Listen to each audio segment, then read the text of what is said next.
Hey everybody, it's Stu Smith and Jeff Nichols with the Tactical Fitness Report, and today we're going to talk about building your home gym, right? Which is going to be kind of fun because we got some great ideas. Jeff's got some crazy ideas he wants to share with you, especially some of the stuff he's been building in his backyard, which is going to take the home gym to a whole new level. Full I've ridiculousness. done a few things that are kind of out of the box as well. So we'll get to those. But real quick, I want to share with you a text we both got, something kind of similar to this, with a guy who just listened to a couple of the podcasts and said, "Yeah, you know what? I'm ready to go in and talk to the recruiter." He went in and talked to the recruiter on a Thursday night. And on Friday morning at 6 a.m., they said, "Hey, just come on out and take the PST with us, and we'll do a practice one, just see where you are." And when you hear that, you need to know that this is your first pitch. Yeah. You know, and you really need to hit it out of the park. And they're giving you an opportunity to show how serious you are. Well, long story short, this guy goes in there, and to his standard, he did not feel like he crushed it, but he still beat most of the people there that were taking the test, and actually exceeded all of the first draft standards. Yep. So he's up in the draft. He's got his contract now, and but anyway, long story short, he went there and was ready, and he did it.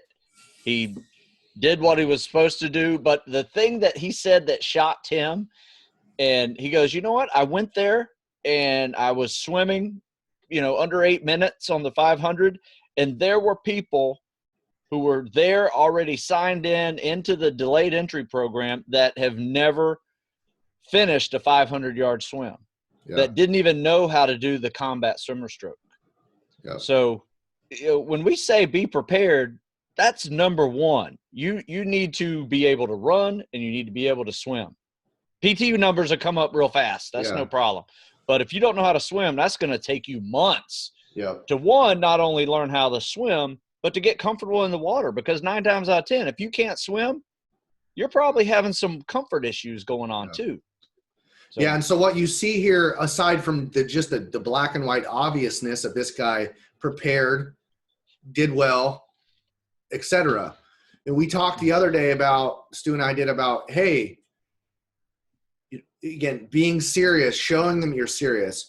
There's nothing more valuable than happened there than this, is that sort of from an outsider's perspective, and specifically we're trying to ease the burden, so to speak, on the recruiters because they're so overtasked. Now this young man shows up, crushes the PST, does better than the vast majority of people that have been in depth for months.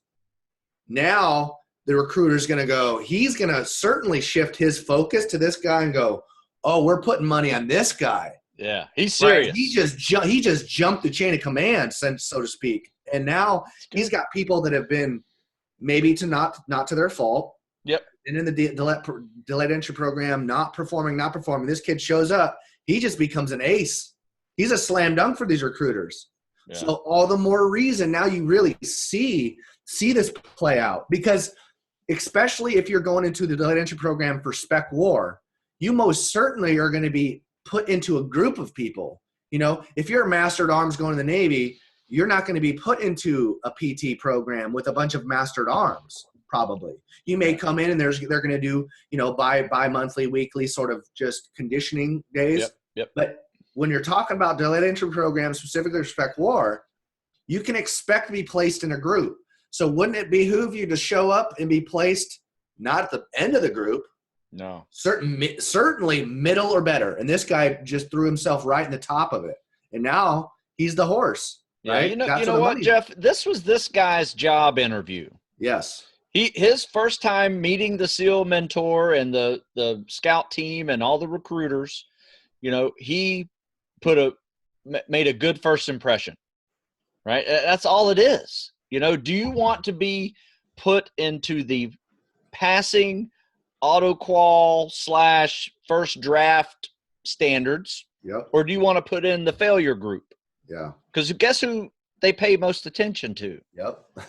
Yeah, Front runners. they're going to pay a lot of attention to the front runners, and unfortunately, not all districts have training programs for the guys who are below minimum standards on the thing. All you're going to be able to do with the mentor is do a PST every 2 weeks if you're lucky. Yep. You know, sometimes they do more, but and maybe they can even meet and do other training programs, but not all of them are able to do that because one mentor has to go to 10 different cities to do PSTs in that district, depending on the district. And some districts are bigger than others. Some guys are driving 3 or 4 hours just to go see the mentor.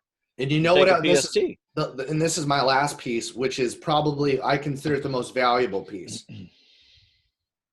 Talking about, this is a black and white statement. We keep talking about staying out of depth because we want to make sure your training is adequate, so forth. And a lot of mentors just, it's not that environment isn't there. It's not a negative thing. But my point is that now the training, if you're following studentized program, you show up, crush your first PST. What are they going to not do? They're probably going to look at you and go, yeah, we're going to hold PSTs occasionally. And they're going to go, what have you been doing? And you're going to go, well, I've been following Stu or Jeff's program. They're like, well, keep doing that. You've just now empowered yourself a little bit of leverage of communication to go, well, I'm going to come do the PSTs, but I'm following this program and my fear is this. You might be able to articulate to that mentor then to still follow the protocols that got you to that point rather than completely shift. So this is exactly what Stu and I mean about preparing and then owning your future. Yeah. Being control. And you know what? If you don't want to get our programs, that's fine too. I mean, make your own, know what you got to do, but even go to the Seal Swick page and download that the PDF that they have there. It's a good, what I would call, it's a good beginner program. I don't think it by any means prepares you for what you're about to try to endure with buds, but it is a good start. Now after that, you need to up the game a little bit. Yeah, for sure. Yeah. So hopefully that makes sense to you all, but we'll kind of throw ourselves into the home gym now. And yeah, let's do that. Jeff, what's in your home gym? Yeah, my home gym's a little bit obnoxious. Honestly, it's everything pretty much that you're going to need at a full gym I have at my house. And now it's my backyard is going to be 3,000 square feet of the world's coolest jungle gym, basically. That's awesome.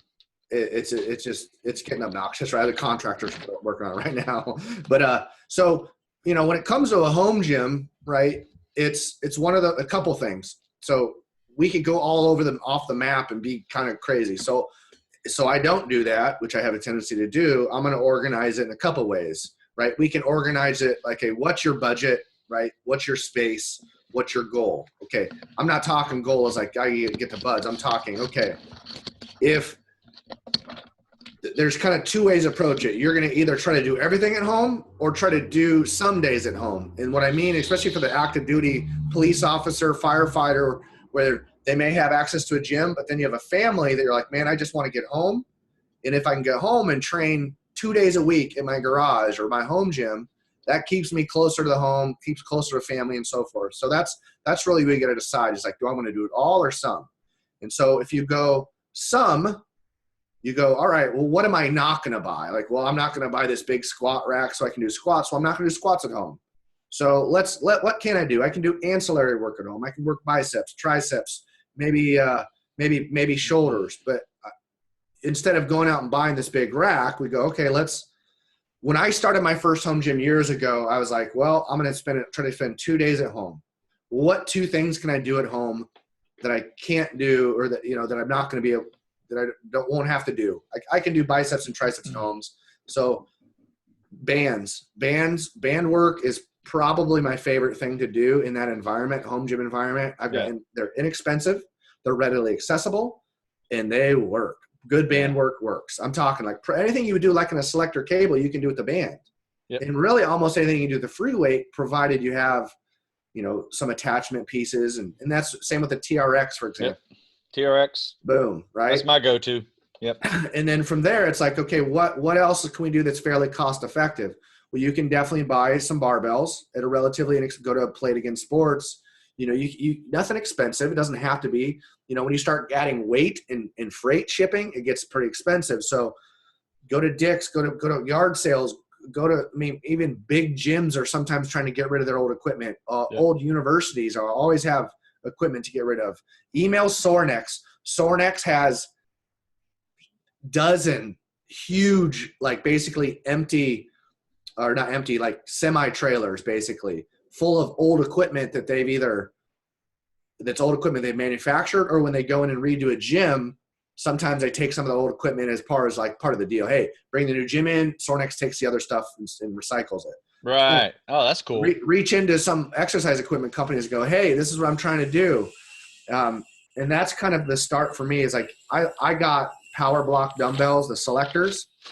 So that's also very space saving. They can be a little bit pricey, but it's one of those things where we don't need to have 110, 150 pound dumbbells. Right. So bands are crucial, right? Get a pull-up bar, get a barbell, right? We don't need heavy weight. Again, it's because we're looking at kind of scaling what you want to do at home. Right. Now, if you want a full home gym, we'll get to that next. But Stu, give me your hey, budget's not super tight, but it's tight enough, and I just want to spend more time at home kind of gym. Yeah, you know what? I think a lot of it also depends on where you live, too, because if you live in a nice temperate environment, say Mid-South and below, you can work outside year round pretty much. I mean, now, I'm in Maryland. It, kind of sucks. It's not – maybe there are 2 or 3 months out of the year that I don't work outside as often as I normally do. So I have a pull-up bar outside. I have a pull-up bar inside, and usually I just hook my TRX to it. And now here's something that's really cool that I've done. We have this county park, and it's just a trail. It used to be a railroad track that goes in between Baltimore and Annapolis, 26 miles long, and now it's a bike path. So it's a 26-mile long, I don't know, 50-foot wide park. And it's really cool. It is a great place to run. It's 2 doors away from my house. And I went to them and said, you know what? I live here, and I usually work out all the time on the trail. I'd like to donate some money to build some pull-up bars along the trail. So what we did is we built 4 sets of pull-up bars every mile on the trail.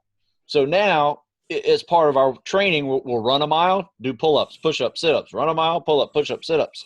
So, kind of get creative, like that too. That's one of the ways we did, just expanded my backyard, so to speak, and just, made it part of the workout. TRX, I have a barbell, not a lot of weight. I think maybe 250 pounds worth of weight. That's it. I don't do a whole lot of heavy stuff. Yeah, it's plenty for, I do deadlifts. Every now and then I play around with some hang cleans and power cleans, push press. So, bounce around that weight. I don't even have a bench. I used to, but I prefer the TRX for a lot of the chest work, whether it's, basically doing almost like rings, type of exercise, or the atomic push-ups, even better. Dumbbells for sure. I got some sandbags, weight vests, if I want to make my dips, and I have a pull-up bar, dip bar combo. Do you have a Raptor vest? Yep. Yeah, that's a nice one. I like that one. That's my favorite. Yeah. Yeah. So have the Raptor vest, and then I also have another one I bought on eBay for $40. It's great. I think it's the TFO Sports. Okay. If you're looking for a cheap but effective weight vest, just go on eBay and get them, and it's Raptors are a little expensive, and the reason why they're expensive is this, folks, because they're made in the United States. They're made right down the street in Virginia Beach. They're really good. London Bridge makes them, and so some SAS guys out of the UK helped develop it. It's very, very comfortable. The inside is Velcro. You can pull it out so you can wash it. Yeah, that's really cool. So there's some really cool features to it, but it's one of those things where I always look at it like this when I'm building something. It's buy cheap first. I'm not saying cheap in quality. I'm talking cheap in cost. So bands, TRX, and then you start going, oh man, I can accomplish X, Y, and Z. Like for me, for a tricep press down or overhead, all I do is girth hitch a band. And I just went to Home Depot and bought the little wooden dowel, and I cut and that's my handles. I like that. Right? Yeah. Or I girth hitch it. I girth hitch. I have two small ones. I cut them smaller, basically handle size, girth hitch up, and I girth hitch it around the wood. And I have two of them, and that becomes my pressing. Right. Nice. Or bilateral pressing or curling with bands. Like I am a huge fan of bands. And because again, especially on the volume acquisition and the unloading timeline, but also just bands are really forgiving, really forgiving on joints, tendons, and ligaments because of that. It's called the varying tensions within it. It reacts really well to being extended and contracting. So like when you go into deep flexion, you can hold this position, and that's when bands are at their most tense and they're stretched, right? And so it really, bands do very, very good in that world of volume acquisition while keeping, especially for young, like, and that's what the beauty of a home gym is. Like my son is maybe not the best example because he's got a full gym in his house, right? If he ever decides to do it. But my point is especially with young athletes where we're like, man, we really need to get in the resistance world, but where do I start? Bands, TRX, and then just gymnastics type stuff, right? The pull-ups, sit-ups, push-ups. That's why I'm a big fan of the slingshot, the reactive slingshot. It's a huge addition. Dip bar, like you can get a dip bars or set it up, right? Bench, tricep dips off a bench, and it doesn't need to be super crazy. If you want to go, my sister, I'm helping my sister build her home gym now. So then it's like, once you get all that, then I think home gym step 2 becomes, all right. Because if you get to step 2, you've kind of figured, you know what? I enjoy working at home a couple days a week. And a lot of people don't realize, my fear was always, the gym environment is a good competitive environment. I wasn't sure how well I would adjust to being at home by myself. Right. I do enjoy working in public gyms at times, especially if I'm with a friend. But I've come to enjoy working out at home. Yeah. And so the next step was like, okay, let's buy a squat stand, right? It's not the full box power rack. Right. You can buy them with just verticals that are attached, and they have a pull-up bar on them now. Like the one I have 2 of them, but I mounted them sideways in my garage instead of a box rack. I just took my rack and put them side by side. I like that. Yeah. So now I can squat from it, right? Yeah. And if you don't have a spotter, it doesn't matter because you're in the box. I'm in the box. Yeah. I've got my spotter arms coming off of it. The bench the same way. Yeah. And so that's what, again, then you buy a rolling or an adjustable or a movable utility bench. Now I can bench press inside of it. And that's what, again, when you're building a home gym, I always look like each piece that I add gives me more exercises rather than spending like right out of the gate, the $5,000 squat stand. You're like, well, shoot, now I got to buy weights. Right. Go the other way. Yeah. So that's a good point. Start from the bottom up. Well, let's do this. We just gave them the Taj Mahal of home gyms. So let's do the bare minimum. Right. Yep. So here's my bare minimum. My bare minimum is a pull-up bar, a barbell, and a TRX. Yep. Right. That way you pretty much can do anything you need to do right there. And, if you need to do other things, you can, one thing I forgot to add too that I like, I have tires and that Raptor weight vest has D-rings on it. Yep. And you can tie yourself or like clip on to, and I just drag tires in my backyard for leg day. So it's almost like I'm just plowing my backyard with, some tires, and put a little weight, throw a sandbag on your tire. It grabs onto that grass and gives you a little more friction.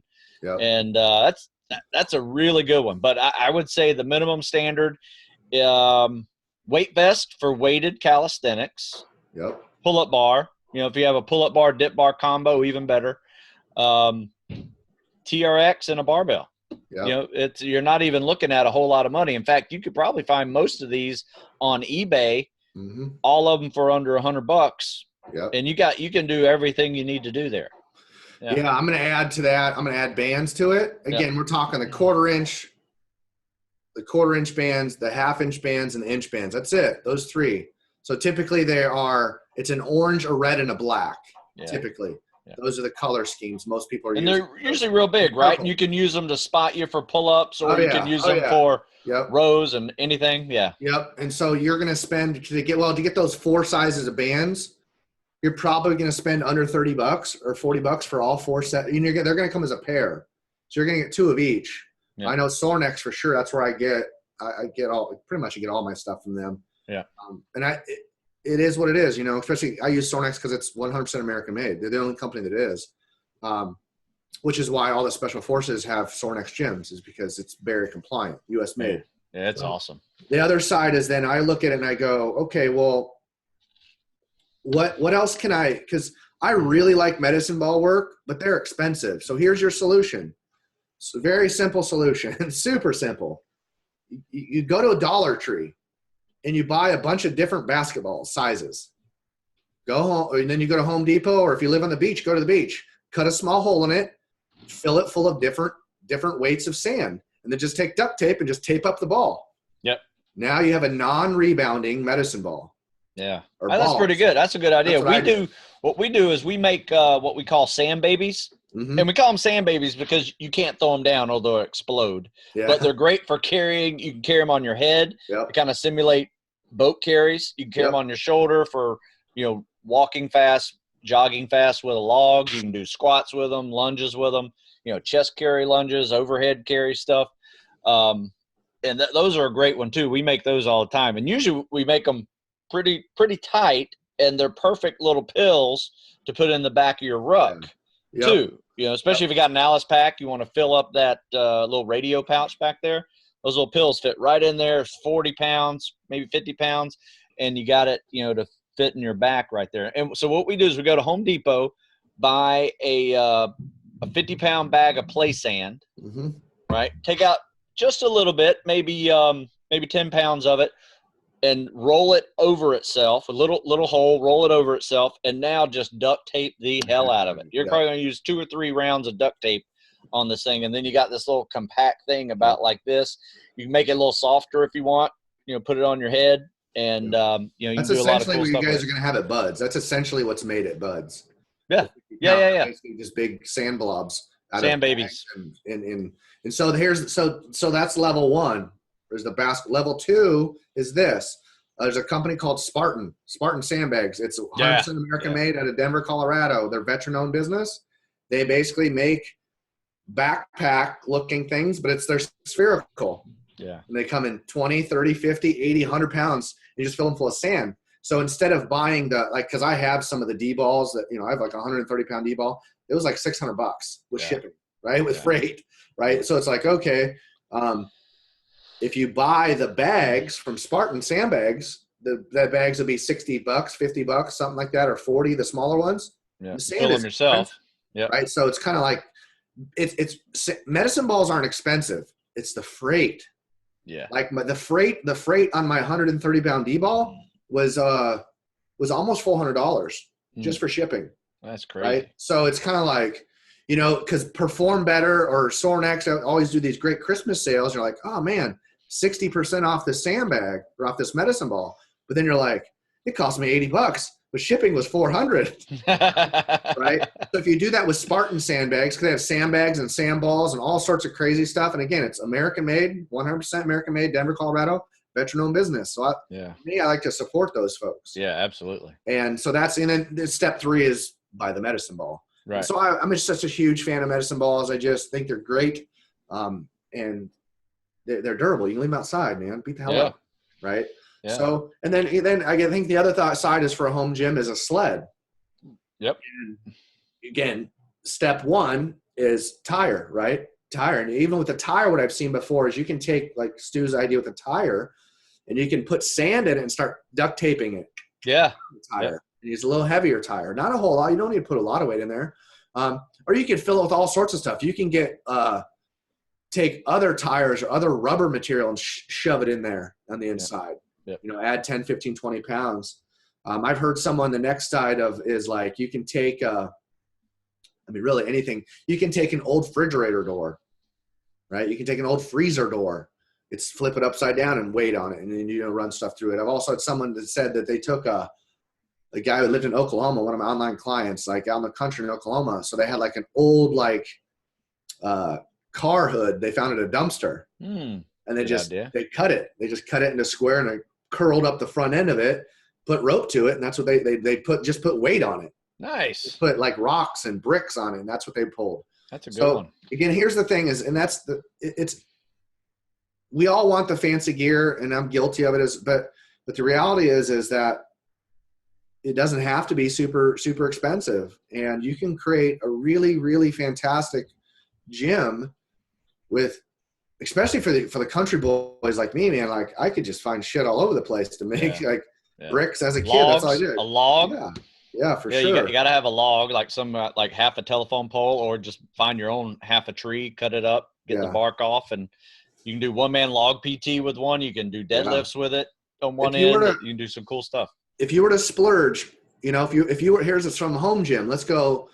If you were to splurge on one thing, if you had like, okay, we've talked about inexpensive stuff. What is one thing that you're like, well, you know what, I got to spend money on this, but now it really opens up your idea. Like what would that be for you, Stu? If you're going to buy, like, let's say, $300 to $500. What for $300 to $500? You're like, I gotta go with this. That's a good one. Cause I'd probably buy space. No, I need more space. I would say, that's a good one. I think I would go with some kind of a rack support system that would allow me to do pull-ups. So that'd be my pull-up bar, right? It'd allow me to do squats, and I could slide a bench under there and do, like you said, the little box frame.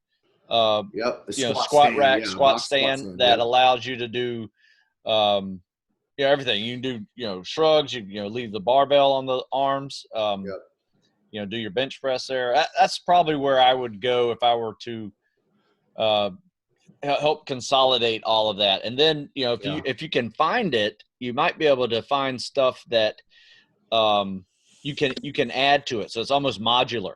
So you can add. That's what that's why I guess, because Sornex, they're the first. They're the ones that did. I don't know if you know this. They did the first 2 CrossFit games. They're the first company ever to do that modular rack system. Right. And they did it in 1984. Wow. Yeah. They did it 20 years before anyone else did. They have awesome stuff on there, whether it's a particular grip to do pull-ups or just whatever. That's where I'd probably go. I'd get the box. It doesn't take a whole lot of space up.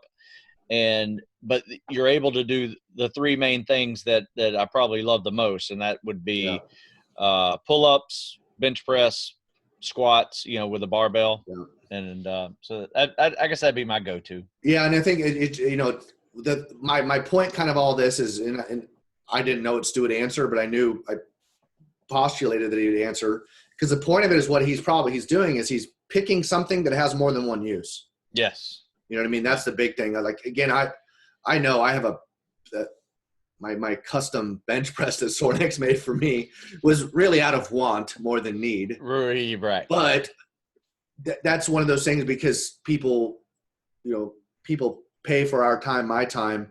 I don't want to stick them in my home gym when it's like a rickety piece of, essentially they're paying for it. So that's my thought is, I've got the nicest gym in the entire state of Virginia outside of my former business, and it's in my house. Right. There you go. That's by design though, and that's because but it's not about me. My point is that focus on something that you buy that has more than one use. I think that you can't go wrong with that as far as a home gym is concerned. And again, it's beautiful that gym equipment is pretty competitive now. It's readily accessible. Yeah. Cost is always an issue, but it's one of those things where I look at it as like the long term and going, okay, well, if I buy this or I buy this, which one is going to last me a lifetime? Like everything I have at my house, aside from like the bands and stuff that'll wear out, but my equipment is bulletproof. It'll last longer than I'll be alive. Yeah. Not that that's, that's pretty cool though. That makes sense for me. That's durability. Yeah. It's funny because my 12-year-old Christmas present was a concrete set of weights I bought from Sears and Roebuck, or my parents bought from Sears and Roebuck and had delivered. They had to go pick it up, from their catalog. Sears and Roebuck, that's awesome. And it was a concrete set of weights. I think it went up to 110 pounds. Yeah. And I had this rickety bench, where the two weight they're holds, super narrow, like the two weight holds are right here. Yeah, so my head slides through there. They're right here, and anytime that you tried to change the weights, they would collapse. Because you're like, oh. I made a bench press out of wood, like.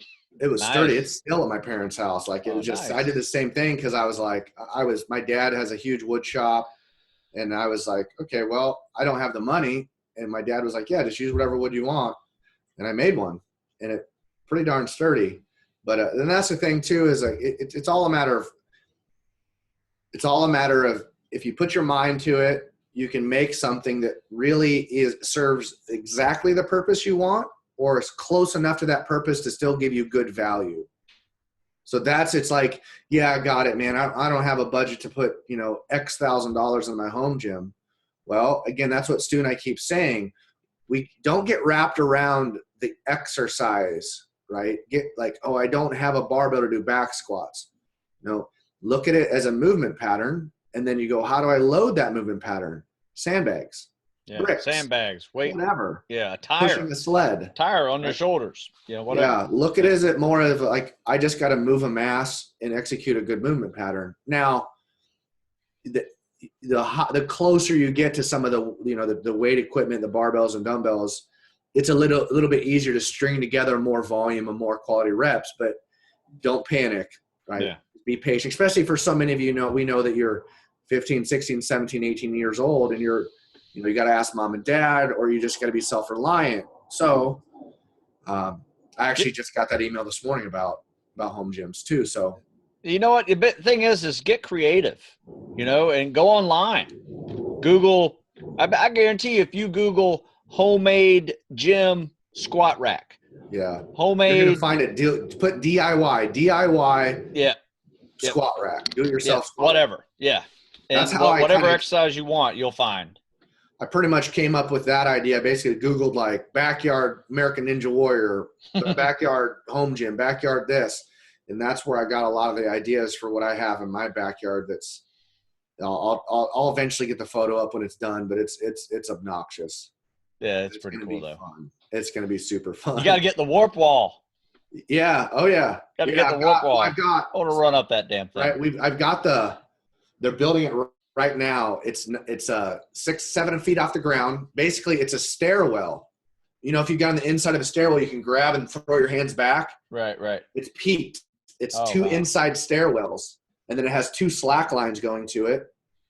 And then off of it, I've got another rock wall getting built off of it for grips. And then adjacent, I have a 16 by 12 foot pegboard. And then the other side of the pegboard, which is a 4-stage pull-up bar, or 4-stage monkey bars, is basically you hold the rings, and they have the little prongs that come out, and you hook them in with the handle rings. Man, you're going nuts. Next to that, I have a 26-foot fast rope climb, and then I have rings next to that in another stage. It's getting a little bit obnoxious. Yeah, it's going. It'll be fun. So, like because that's my thing too. Is I'm a big believer in being able to control your own body weight, which I'm put so much emphasis on movement. So I'm just like you, or I have phases of training that I do for myself and for my athletes. This will allow me again to enjoy the beautiful Virginia weather. Number one, especially in the spring and fall, and even summer for that. Now it's like 60 degrees out right now. But I like to do phases of just like 30 days at a time of just body weight work. Yep. I agree. Manipulate and move the body. And, I've got 2 sleds in my backyard.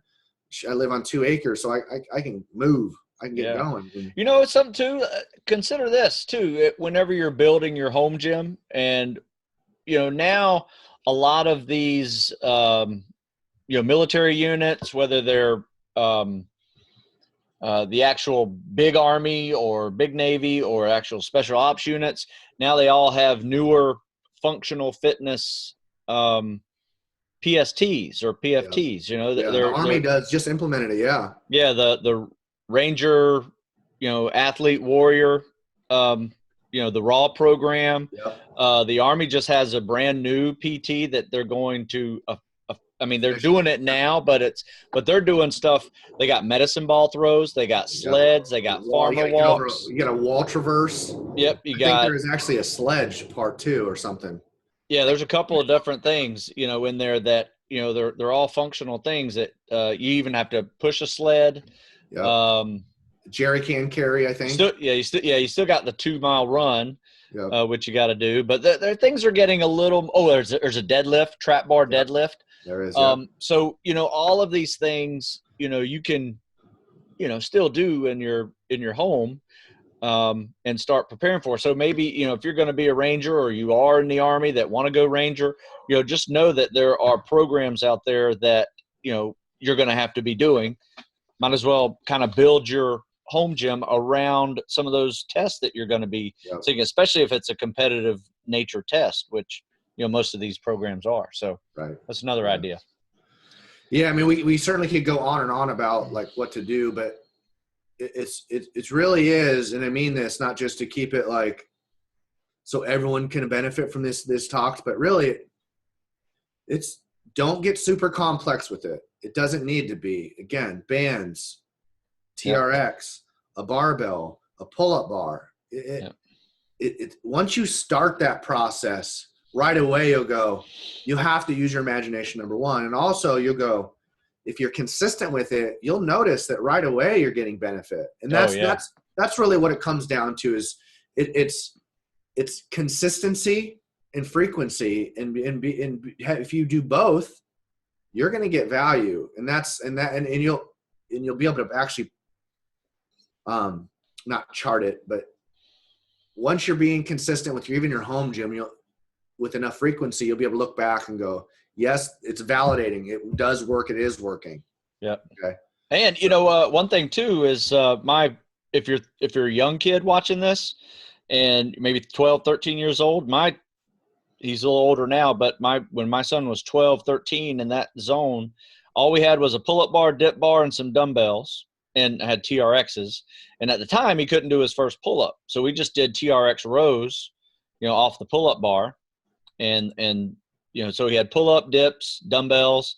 And now, after spending the summer kind of building up, playing around with these little PT pyramids and things like that, he can go up to 10, back down to 1, doubling his push-ups, his dips, all of those things. And so, I mean, if you need a workout plan, one of the best ones I think is the PT pyramid, which is a great place to start because, one, it's a warm-up, and it's a max out, and it's a cool down, all built into one little workout. And, you don't even have to think that much. It's just do your reps. So, I mean, maybe make your home gym around some of your favorite workouts that you like to do. Yeah, exactly. Because then you'll do them. And, selfishly, that's the biggest reason why I'm doing what I'm doing in my backyard is because I don't want to pressure my son to feel like, oh, he needs to work out with dad. But that's where, like, on the tap for all you guys that are active duty, fire, police, military, or whatever, civil servants, it's a way for us as parents to be outside with our kids, our family, and it's supposed to be fun, right? Why do we do this? Yes, it's work, all these sort of things, but Stu said it, do what you enjoy. That's hugely important. Oh, yeah. And when you're doing what you enjoy, right? Whether it's bodybuilding, powerlifting, CrossFit, whatever it is, or calisthenics, if you're doing what you enjoy, then you can kind of step out and go, well, I also need to do what I need to do. Yeah. If all you're ever doing is like, oh God, sometimes you just got to reset and do what you want to do. Yeah. That's okay. Yep. And that's why I'm putting the backyard in, because I know my son's he has already looked at it. He's like, I'm like, yep, I'm not even going to mention work. Like, it's just like, hey, let's go. I don't care if he's on the fast rope swinging. I don't care. Right. Yeah. And that's why I'm putting a slack line in so he can walk across it and bounce on it, whatever it is. Some of the stuff he's certainly not going to be able to do, but I'm going to make sure that every one of these implements has a way for him to step up onto it. Yeah, and some kind of progression, and absolutely, that's perfect. Make it fun, Yep. It's not, some of the stuff is going to be fairly difficult even for me to do. That's where the challenge lies. But also, a lot of that stuff, if it's so challenging all the time, you won't use it. You won't be able to put enough work into it to get the benefit. So that's the other side, is like, make sure what you buy or use or build, that you're gonna it's what you enjoy, so you put the work into it. Yeah, absolutely. So there you go. Once again, get creative. You might not have to buy anything. You know how many people are giving away exercise equipment? Yeah, I have a sled. If anyone wants, I got a sled. Oh my gosh, they just don't have room for it. And if you live in an area and you know that the winters suck, and you want to keep up running, find yourself a treadmill, or a bike or something, indoor bike, So I mean, these things are going to be different for everybody, but if you want to maintain what you're doing and do a few days at the house so you don't have to go to the gym, a home gym is a great idea. So hopefully we gave you some ideas to implement on your own. And if you got questions, put them down in the description. We'll happily answer them, maybe give you more ideas, or come up with some other ideas in the form of an article or something like that we can share with you as well. So for sure. Yeah. Awesome. And I'm sure Jeff's going to be showing some cool videos here soon of we'll get some stuff put together. Swinging from his backyard stuff. So you guys can hear the saw. Can you hear the saw going? Yeah. That's it. Going on, man. They're building it. They're building the heck out of it. So that's cool. Awesome. All right, man. We'll see you. Yep.